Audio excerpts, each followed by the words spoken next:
o assunto, meus irmãos, em teologia pura, ainda continua sendo essa polêmica que o Senhor Jesus está tratando, que é o adultério. Aí o Cristo vai dizer, sabe aquele pecado lá que eu falei para vocês do altar, que vocês vêm aqui colocar a sua oferta diante de mim, mas deixou um monte de gente ofendida atrás de vocês, que vocês têm que ir lá tratar com as pessoas antes de vir para a igreja? Pois então, aquele pecado não leva para o inferno? Esse aqui também leva. Como que leva? O Senhor Jesus falou, se o teu olho direito, que é o olho bom, ele é considerado o olho bom, o olho do justo, te leva ao pecado, arranca-o. E Jesus fala, arranca-o e atira-o para longe de ti. E por que arranca e atira, meus irmãos? Porque isso aqui é um vício, tá bem? É um vício. A partir do momento em que nós vamos nos viciando em cobiçar a mulher do próximo, meus irmãos, em deixarmos seduzir pela sedução, pela sensualidade, isso vira um vício. A primeira olhada não é pecado, a segunda é pecado. Em que sentido? A primeira olhada é um olhar puro, é o olhar do irmão. É aquele que você olha para uma irmã como a sua irmã que foi gerada pelo seu pai. É como você olha para uma senhora como aquela que é a sua mãe. Você não cobiça a sua irmã, você não cobiça a sua mãe. Essa é a primeira olhada. Mas a segunda já é libidinosa. A segunda é com intenção impúdica. Aí Cristo diz, é para a possuir, para a cobiçar no seu coração. Pronto, isso vira um vício, tá bem? A gente chama isso de licenciosidade. Então a licenciosidade é quando você se permite, tá bem? Licenciosidade, você se permite a este deleite.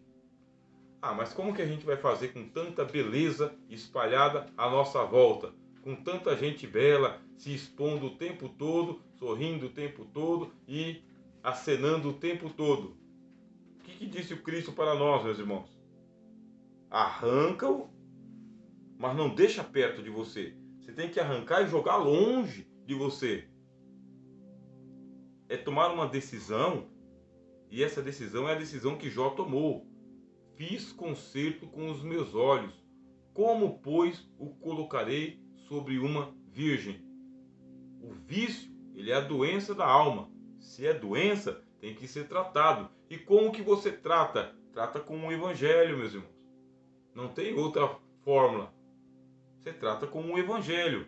Se o evangelho não te ajudar a se curar desse mal, você vai ter que ir administrando o pecado. E uma coisa que nós evangélicos estamos acostumados a fazer é administrar pecado. Você vai administrando um vício, vai administrando uma atitude, uma vida. Consequentemente, à sua volta vai sendo montado um teatro existencial e você está dentro dele. Ah, mas aí o que eu faço? Eu estou ficando desesperado ao ouvir essas palavras. Então tá bom que você está ficando desesperado, porque o apóstolo Paulo também ficou desesperado. Na carta aos Romanos, capítulo de número 7, ele falou: miserável homem que sou, quem me livrará do corpo desta morte? Porque eu sei que em minha carne não habita bem algum. Quando eu quero fazer o bem, o mal está comigo. Aí eu preciso fazer o seguinte. Aí ele falou essa palavra aí no capítulo 7. No capítulo 6, ele diz, nós temos que condicionar o nosso corpo, mortificando as obras da carne. Vai ter que manter no cabresto, vai ter que se autodisciplinar. Irmãos e irmãs, nós temos que ter vergonha de pecar. Em palavras bem simples, não é algo que a gente tem que viver comodamente com o pecado, comodamente com o nosso pecado, porque o pecado da outra pessoa do lado tem a sua gravidade. Para ele, qual é o pecado que te leva para o inferno, irmão e irmã? Qual é o pecado que te leva para a guiena, o lago de fogo? É o do irmão? Não é o do irmão. Ele pode ser o Herodes, mas não é o pecado do Herodes que leva você para o inferno. Não é o pecado de Anás e Caifás que leva você para o inferno. Não é o pecado de Caim que leva você para o inferno.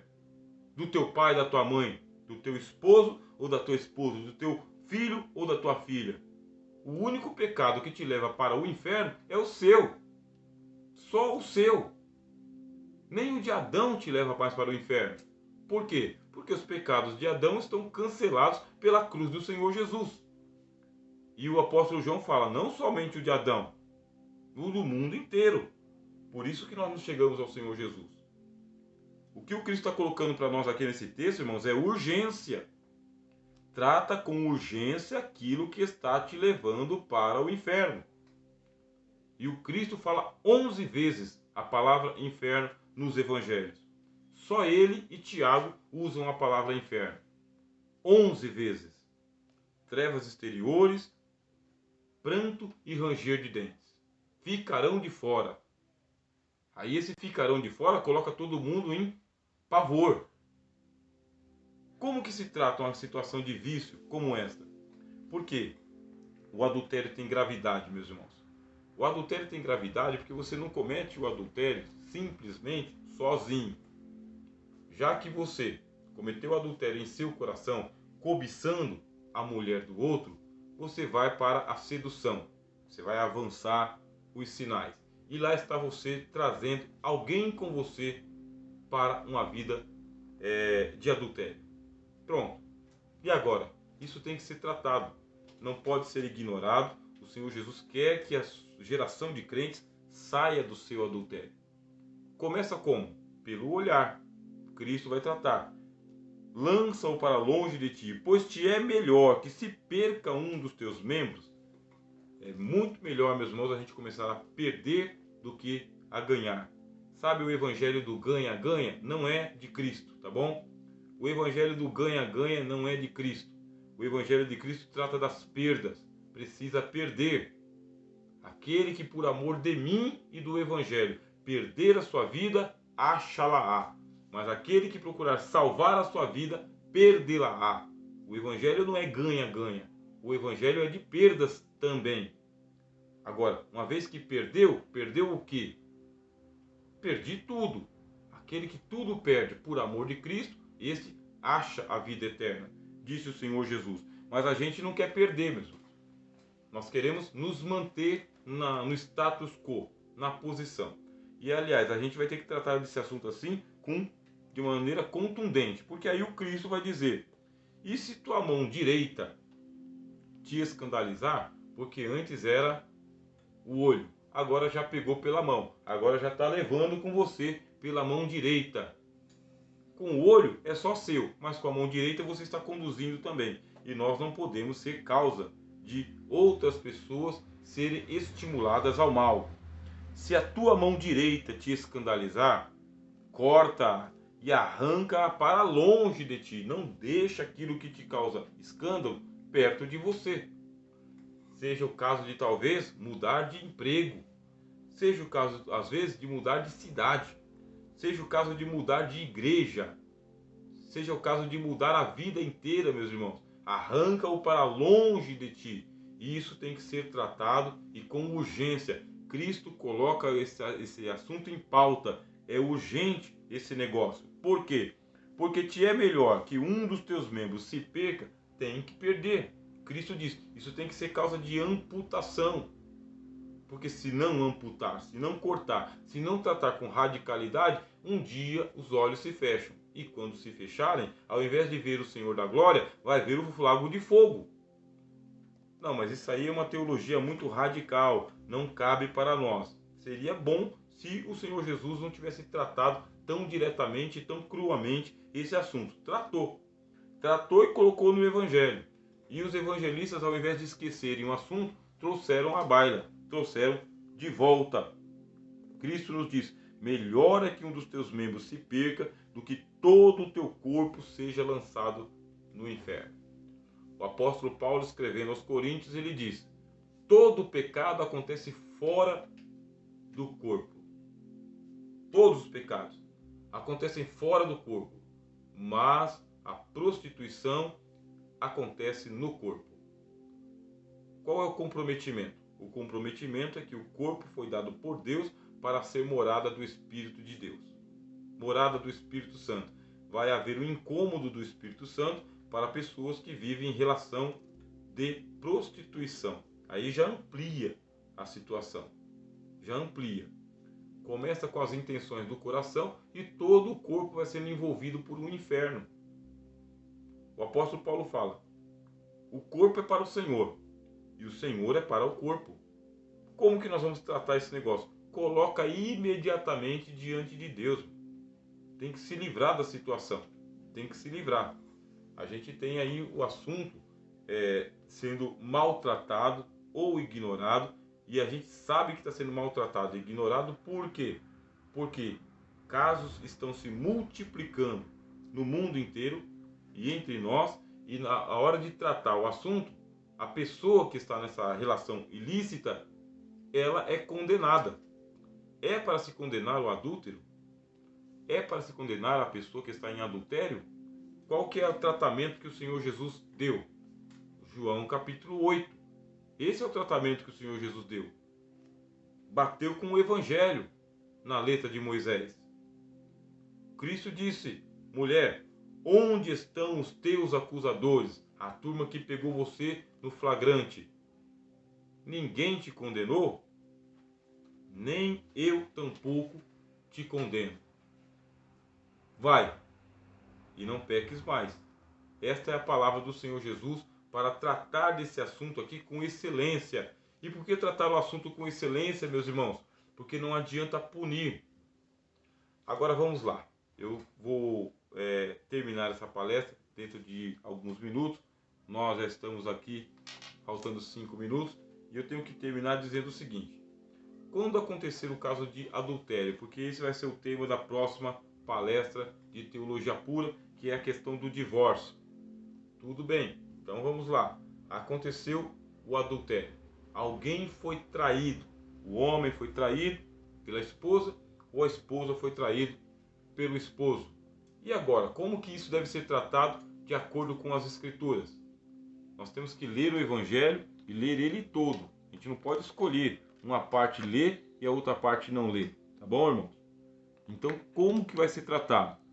Bom, o Senhor Jesus ele vai dizer para nós o seguinte, irmãos e irmãs, que o adultério ele invalida o casamento, tá bem?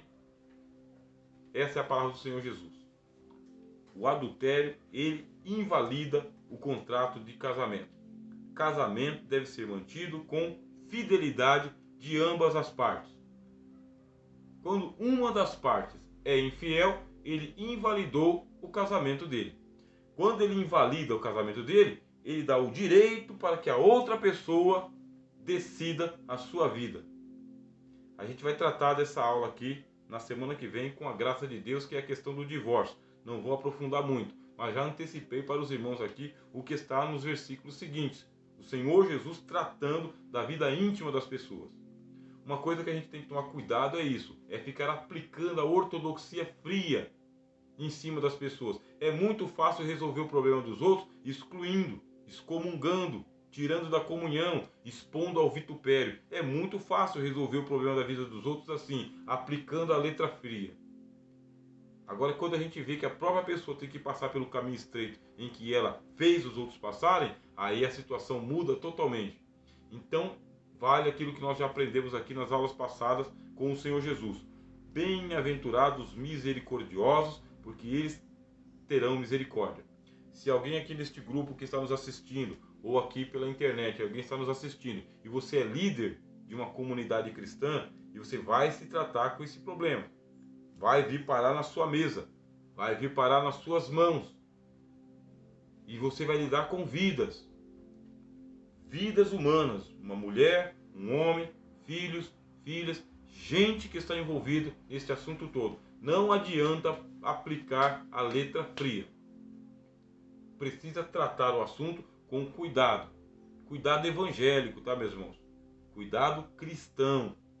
O apóstolo Paulo, escrevendo aos Romanos, ele diz: irmãos, se algum de vós for pego, sabe, ou perceber que tem algum irmão ou irmã tropeçando, reconduza o tal com espírito de mansidão, olhando por ti mesmo, para que não sejas tentado naquilo que você pegou a outra pessoa. Qual que deveria ser a atitude daqueles judeus quando pegaram a mulher? Reconduzi-la com espírito de mansidão. A casa está desmoronando, o casamento está acabando, a infidelidade entrou, não há mais amor, não há mais respeito, não há mais desejo, não tem mais casamento. Não tem. Muitos casos assim. Tem filhos envolvidos, tem propriedade envolvida, tem uma vida inteira envolvida. Como que vai tratar dessa situação? Diz o apóstolo Paulo, reconduziu tal com espírito de mansidão. Leva o marido, leva a esposa, faça da maneira consensual, consulta as pessoas que já passaram por essa situação, trata isso aí com o amor ágape, o amor de Cristo, como ele tratou aquela mulher. Reconduziu ela, dizendo, vai e não peques mais. Esta é a palavra do Evangelho a todos os irmãos e irmãs, que não é uma palavra de condenação. A palavra é, vai, trata esse assunto, se liberta desse vício, cuida desse negócio com urgência, não empurra isso com a barriga. O Senhor Jesus, ele tem algo melhor e bom para todos os irmãos e irmãs com o seu Evangelho. Vai em paz e lida em paz com este assunto, em nome de Jesus. Amém, irmãos e irmãs? Chegamos aqui ao término desta aula de Teologia Pura nesta noite, com a graça de Deus.